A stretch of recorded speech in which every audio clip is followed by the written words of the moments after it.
You are appreciating the expansion of your desire? No. Well, in the early stages of launching desire, sometimes it is a bit dicey because in the contrasting experience, there is often some knowing what you don't want on your way to knowing what you do want. And you have to really know the process. You have to know that it is a three-step process, and that in the knowing of what you don't want, there is an equivalent vibration of what you do want. In other words, on the other side of the wave.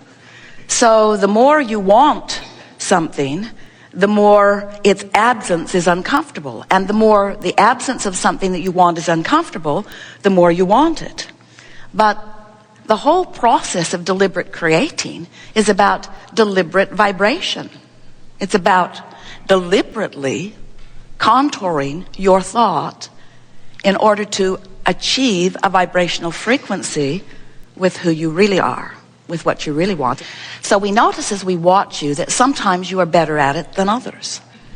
And sometimes you talk about it as if it is a sort of mind control. And it is to a certain extent, because focusing is about deciding. It's about determination. It's about deciding what you are going to think about and then thinking about it. But it's not only about that, because law of attraction plays a very big role in all of this. In other words, what you've recently been thinking about is active in your vibration. And what's active in your vibration sets up the parameters of what's available to you. So it's not like you can really know what you don't want and then just jump immediately to clarity about what you do want, even though it is known because it is the other side of the wave. But it's not known by you when you're focused upon what you really don't want. It is, however, known by the larger part of you, who you don't have access to right now when you're focused upon what you don't want. It's just such an interesting thing. So the harder you try from your place of knowing what you do not want, usually the more you stay in that vibration of what you do not want, because law of attraction just keeps feeding back to you more things like how you feel. And so the more you try to fix it, or the more you try to get clarity about it, or the more you dig into it, usually the more active it is. And the more active it is, then the more stuff like it comes to you. And then you say, oh man, I ought to be able to control my mind better than this. And we say, no one can buck the current of law of attraction. It isn't about mind control. It's about finding a vibration that feels good to you, starting out as early as you can in the day or in the thought process about what you do want, and then maintaining the vibrational frequency of that as best you can and milking it from the place of feeling good. That really is the way that you shore up your vibration and hold yourself in the point of attraction that is most pleasing to you.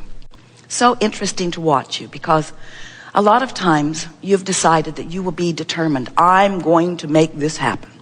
I'm going to achieve the relationship I want. I'm going to achieve the financial situation that I want. I'm going to achieve the bodily condition that I want. And in that determination, that is a very wonderful thing. It's so good to know what you want, and it's so good to speak about what you want.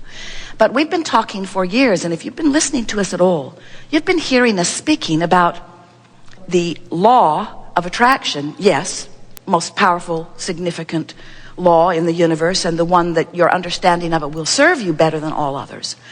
And for a while you heard us speaking, and we often do, about the law of deliberate creation. We asked Jerry and Esther to call it the science of deliberate creation, because it really is ongoing and it's unfolding. But then we want to talk to you about the law of allowing. We began calling it the art of allowing, because the only law worth mentioning, really, we don't count gravity, is the law of attraction. But the art of allowing really is what we're talking about here. And it's about managing your vibration. It's about caring enough about how you feel that you tune yourself to the frequency of who you really are. Now, that's the most important thing to talk about. So you know that you are extensions of source energy. You know that, don't you? But you aren't just extensions of source energy in the sense that you were source and here you are an extension of that. You are extensions of source energy in a greater sense, in the sense that you are the ambassador of source energy. You are the leading edge of source energy. You are the pioneers of source energy. You are the physical manifestation of source energy. So here you are as leading edge creators, as enormous, essential catalysts to expansion, sifting and sorting and constantly launching these vibrational rockets. Now, you heard us say just now that when you know what you don't want, at many vibrational levels of your being, you know what you do want. Even consciously, you can say, well, I know I don't want that. I know I do want that. But it's much deeper than that. It's much more sophisticated than that. It's much more constant than that, where in every moment of your perceptual experience, you are launching these rockets, which means the larger part of you is becoming constantly.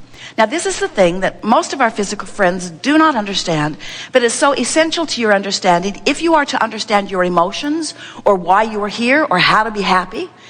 And that is that with every expanding rocket or energy or vibration that exudes from you, and it does constantly, all day, every day, that the larger part of you incrementally, and we only use that word because you're shooting the rockets off incrementally, but this larger part of you is incrementally expanding. So that means that the possibility of you getting further, vibrationally speaking, from who you are is something to consider, because every time you know what you don't want, you expand. But the question is, are you taking the expansion, or are you beating the drum that caused the expansion? You follow? Because when you know what you don't want, you expand. And if you know what you don't want, you expand some more. And if you talk about what you don't want, you expand some more. And if you join a blog, you expand some more. And those online chat groups, you expand some more. But the question is, are you going with the expansion, or are you just causing the expansion? And the way you feel is your indicator of whether you're going with it or whether it's getting out ahead of you. And if it gets out ahead of you, then you don't feel so good.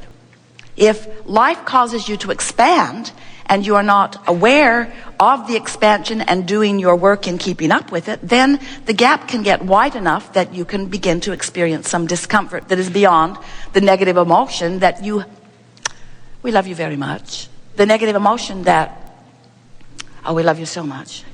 The negative emotion that you have come to accept as part of life. In other words, it feels normal to you to complain. It feels normal for you to feel resentful. It feels normal for you to feel embarrassed or fearful, or it feels normal for you. In other words, you know because you talk to others about the same thing and they tell you they feel the same way. And so you validate your negative emotion because everybody's doing it. And because everybody's doing it, it doesn't feel so weird to you, but it ought to feel weird to you because you're supposed to feel good. And when you don't, something's off, you see.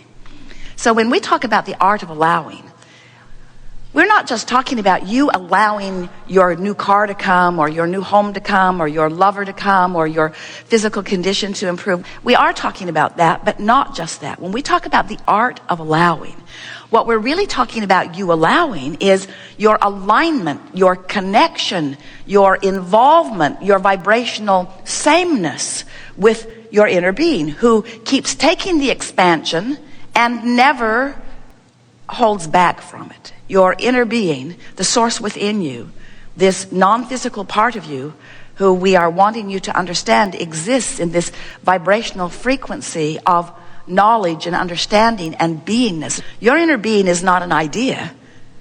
We would call it an inner idea. It's an inner being, an inner beingness.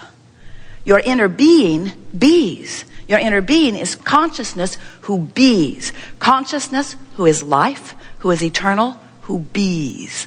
So this inner being has taken all of the expansion that you've offered it through the living of life and is not holding back ever like you may be. So when you're beating the drum of justification or defense or rationalization, well, I feel this way because that happened to me and it shouldn't have happened to me, and that was an injustice that should not have happened, and so I'm just going to stand here in my righteous indignation and join others in my protest against the government, or in my protest against this absurd policy that has just happened at work.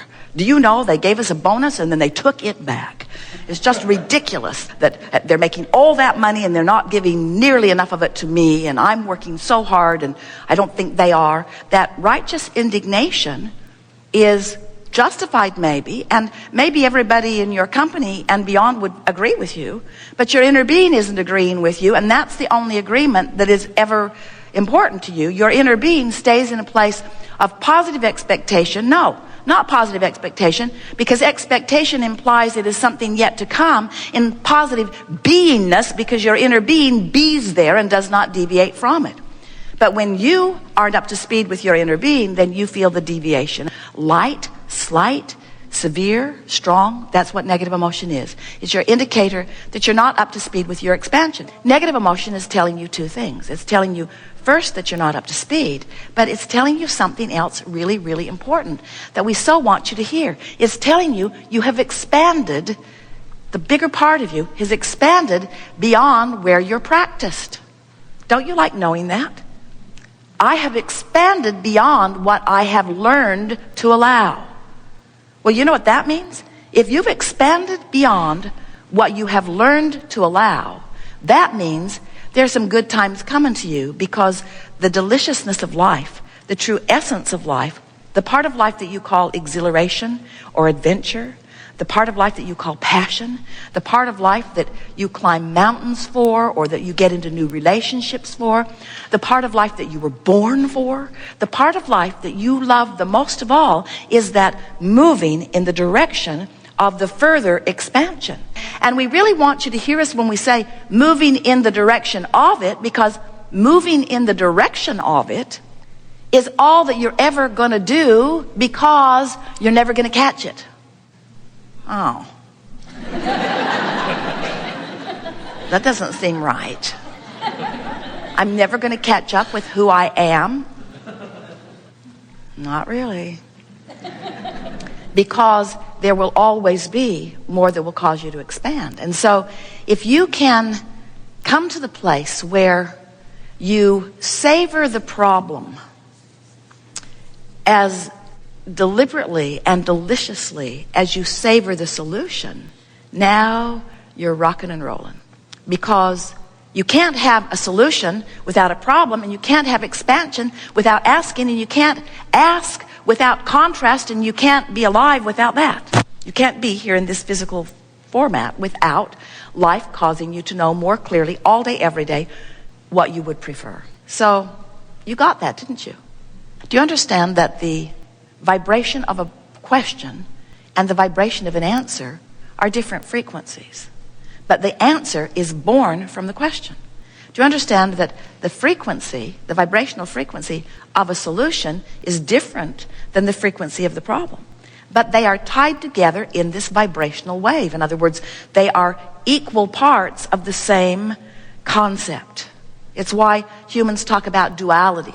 We don't follow that conversation too fully, because it takes you off on all kinds of wild goose chases. But it is so nice to know that you are constantly expanding, and that everything you feel, no matter what, is about one thing and one thing only. It's about your personal, in this moment of the feeling, vibrational relationship with that expanded version. Sometimes over the years, Esther has said, as she's standing in a place not feeling so good, and as she's been listening to us long enough to know that the worse she feels, the better we feel, what's up with that? If you were really a non-physical entity that was worth its salt, you'd have empathy for me and you'd come over here and comfort me. And we say, that's the thing that you got to understand and accept and come to adore about your inner being. Your inner being takes the expansion and holds that place marker for you, so that you can come into vibrational frequency with it. That's what guidance system is. Esther would say from time to time, Abraham, I think you should come over here and complain with me, because you know I'm right. You know I'm justified in this complaint. And we say to Esther, we're not coming. Come over here. No, you come over here. Come over here. No, you come over here. And of course, Through the years, she's discovered we never come.